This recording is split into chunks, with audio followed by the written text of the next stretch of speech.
Egunon, buen día, buenos días. Mi nombre es Antoni Marín, vengo de la Universitat Oberta de Cataluña. Enlazando con la ponencia anterior que destacaba la importancia de la educación online y de las redes sociales para la importancia en la educación, pues pienso que enlaza perfectamente, pues somos una universidad 100% online, todo lo trabajamos a través de la red y la experiencia que vengo a comentar ahora es una aplicación que estamos llevando a cabo desde hace un tiempo de aplicación de lo que se conoce como narrativa transmedia a utilizarla como estrategia didáctica dentro de las asignaturas. Bien, haré una breve introducción a lo que es la narrativa transmedia, explicaré el concepto, pasaremos a los fundamentos pedagógicos que consideramos importantes para poderla aplicar en educación y veremos algunos ejemplos concretos de casos de cómo lo estamos utilizando.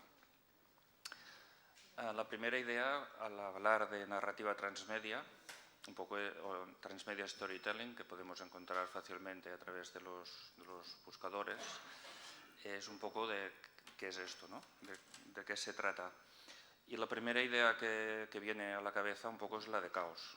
Hay un caos semántico, hay diversas denominaciones, muchas veces no sabemos exactamente a qué nos referimos, ¿no?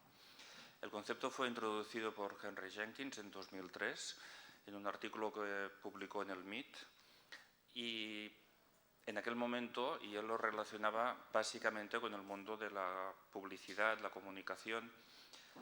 Lo que nos interesa ahora es intentar aplicarlo como recurso didáctico. Personalmente, la primera vez que oí hablar de narrativa transmedia fue en el FICOT en Madrid en 2009.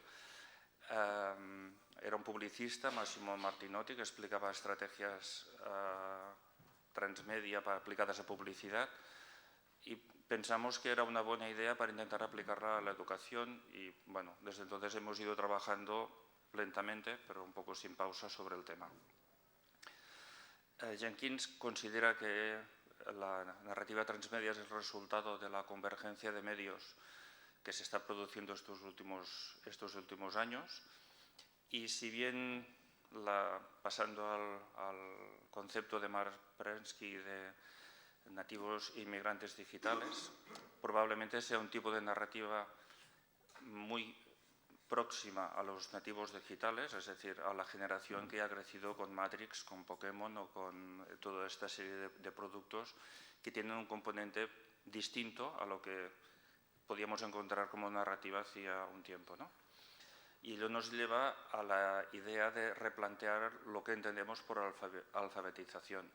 Si inicialmente la alfabetización se refería a la capacidad de leer, escribir, o sea, básicamente en relación con el texto escrito, después pasamos a una alfabetización mediática, la importancia de saber leer la imagen, la televisión, el cine.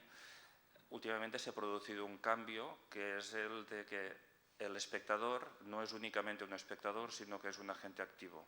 El concepto que se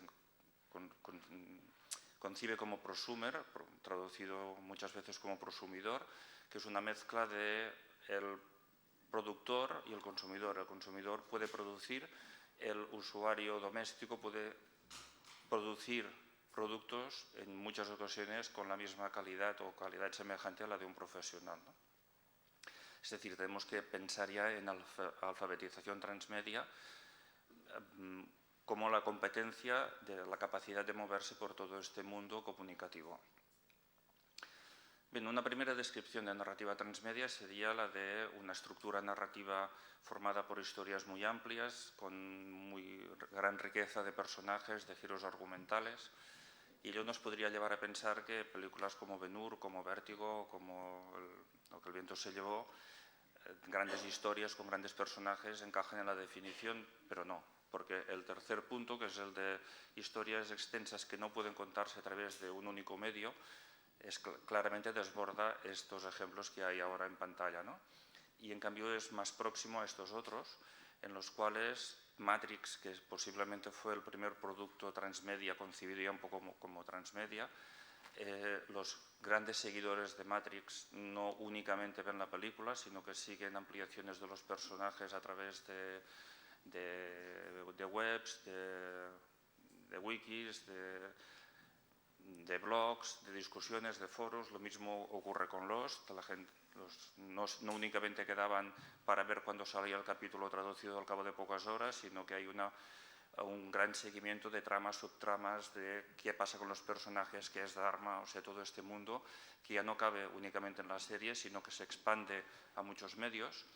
Y incluso hay otro factor que es el de la participación activa de los usuarios, es decir, se dan fenómenos como esta mezcla de los Simpson con Matrix o con Lost o con la guerra con Star Wars.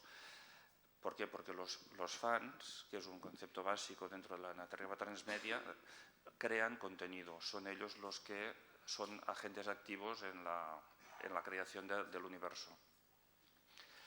Bien, pasando ahora por definiciones de dos de los autores importantes. El primero es Jenkins.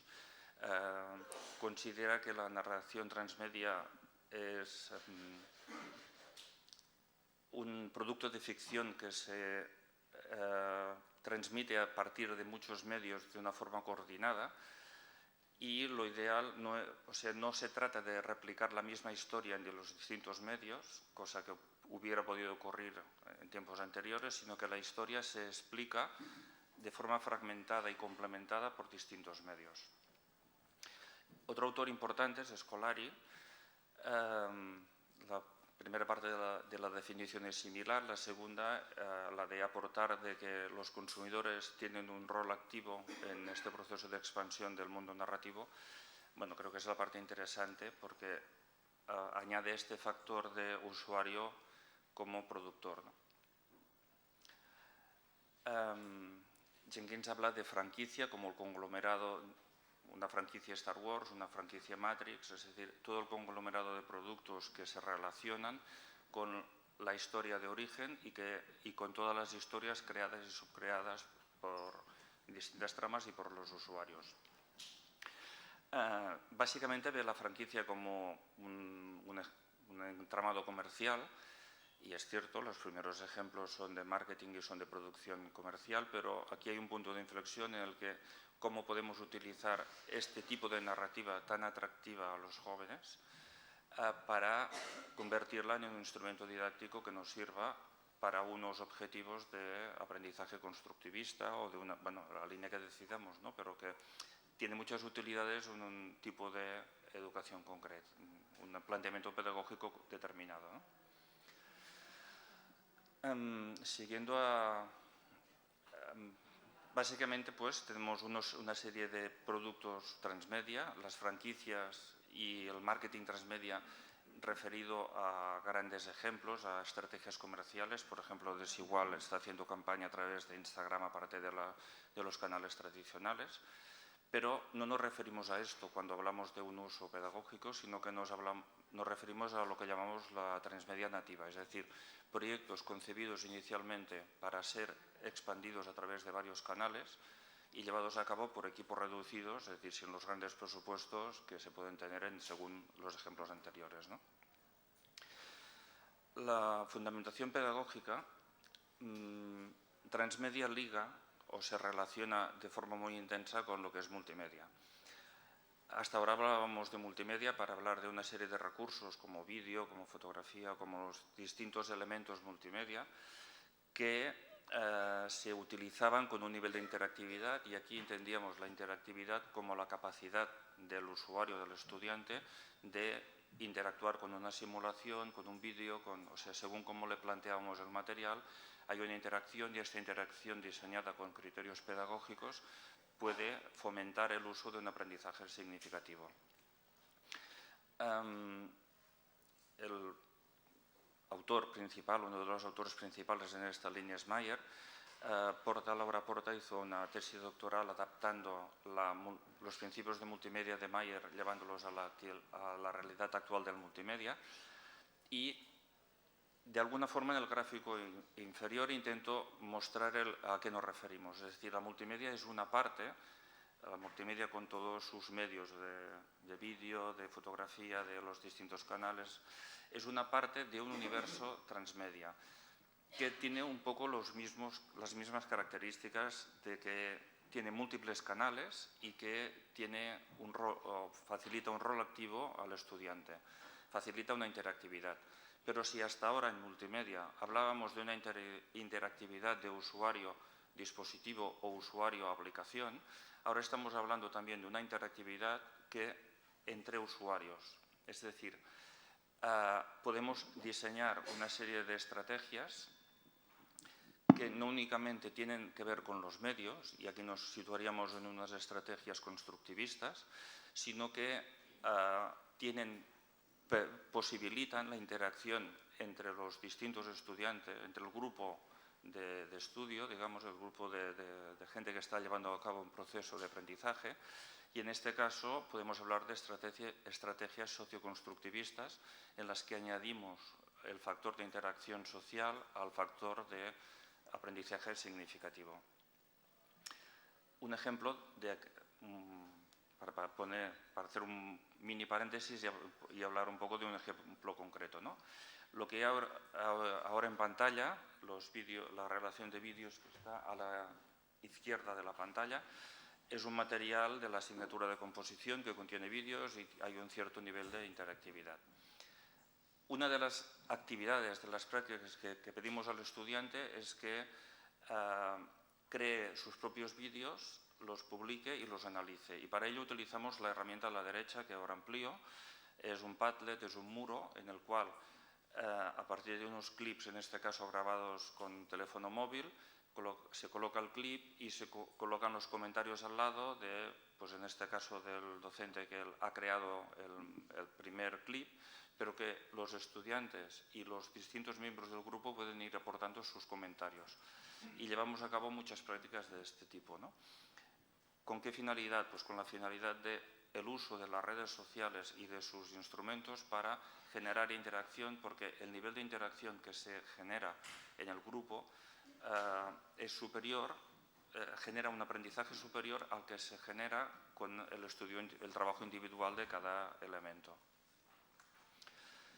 Bien, como decía, uno de los padres de todas estas teorías es Mayer, con la fundamentación. En la ponencia escrita están todas las referencias con más detalle de artículos y lo pueden pueden ampliar perfectamente. Mayer considera que se da un aprendizaje multimedia cuando, a partir de elementos visuales, auditivos, es decir, multicanales, se producen una serie de interacciones, de significaciones por parte del estudiante, que es lo que genera el aprendizaje. Sobre esta capa podemos sobreponer la línea socioconstructivista, que remontándonos mucho llegaríamos a Vygotsky con las ideas, en este caso, del lenguaje, pero que hay autores que aplican ya a la situación de e-learning. Los dos ejemplos que hay en pantalla, el de la izquierda sí corresponde a un foro de un aula con una interacción clásica a partir de mensajes, carpetas y tal, es decir, intentamos trabajar la interacción del conocimiento, la socialización del conocimiento en el aula.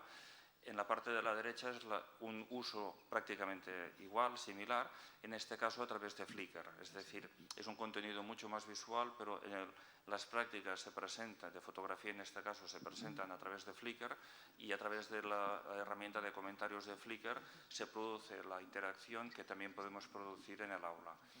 El uso de estas herramientas facilita, de alguna forma, especialmente en según qué target de estudiantes, una mayor motivación, ¿no? Es uno de los intentos que tenemos con el uso de narrativas transmedia.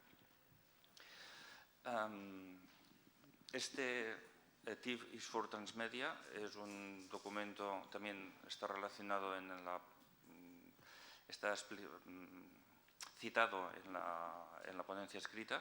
Es muy interesante, se refiere básicamente a muchos ejemplos de lectoescritura, a ejemplos de gamificación, de utilización del juego en escuela primaria. Es un estudio de la Universidad de California y bueno, es muy recomendable, es accesible en la web.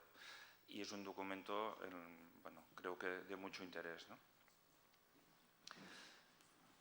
Bien, por poner dos ejemplos, en este caso, es decir, sobre este marco de aprendizaje significativo en base a elementos de acción directa, de utilización de los medios, de creación del medio por parte del estudiante, superponemos una capa de creación colectiva, de discusión, de utilización del foro para generar un entorno de aprendizaje. Por cierto, cuando antes la ponente anterior comentaba que muchas veces se dice que la educación online es fría, bueno, yo puedo desmentirlo. O sea, es decir, uno de los objetivos principales cuando empezamos un curso es crear el ambiente de aula. Y evidentemente hay quien no participa y hay quien, bueno, nunca dice nada en los foros. Pero si un aula es fría, si no hay interacción, si no son capaces de, aparte del conocimiento, hablar de la película que han visto antes o de las noticias que han ocurrido, es decir, se crea una interacción entre el grupo que es muy fuerte, a pesar de que muchas veces no se conozcan nunca personalmente, ¿no? Pero sí, o sea, depende cómo se diseña la educación online, es fría o no. Bien, este es un ejemplo de una práctica colectiva en la asignatura de vídeo. Estábamos tratando el tema de la posfotografía y el cambio de mentalidad que se está llevando a cabo en la creación fotográfica y videográfica. La propuesta era que el estudiante no sabía qué iba a hacer, o sea, simplemente hablábamos de la creación colectiva y de la creación de conjunto. Le pedimos que explicara qué era la primavera en 15 segundos, esto es una práctica del semestre pasado, mandó los diversos clips publicados en Vimeo o en YouTube y mandaba el enlace, el consultor cogió todos los enlaces y montó un mural en Padlet, de forma que salió un mosaico de 150 o 160 botoncitos, como un mosaico creado, pero cada uno de ellos es un vídeo en el cual cada uno de los estudiantes muestra cómo entiende la primavera, ¿no? A partir de aquí, pues, en este caso discutíamos, o el tema del tratamiento era la creación colectiva, la remezcla, la reutilización que se está dando en la producción audiovisual hoy en día, ¿no? Una parte importante de esta herramienta es que una vez creado el mural en Padlet, ya facilita herramientas para compartir en Facebook, en Twitter, en Google+, o incrustar en distintos blogs o incluso un código QR para leer a través del móvil.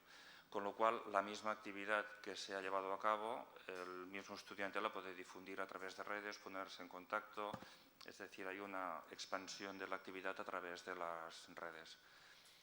Otro ejemplo de otra práctica, en este caso se trataba de, o sea, el módulo de trabajo era el lenguaje audiovisual, composición, movimiento de plano, movimientos de cámaras, tipos de planos, angulaciones. Le dábamos inicialmente un material en un blog, en los materiales de la asignatura, es decir, un material de lectura.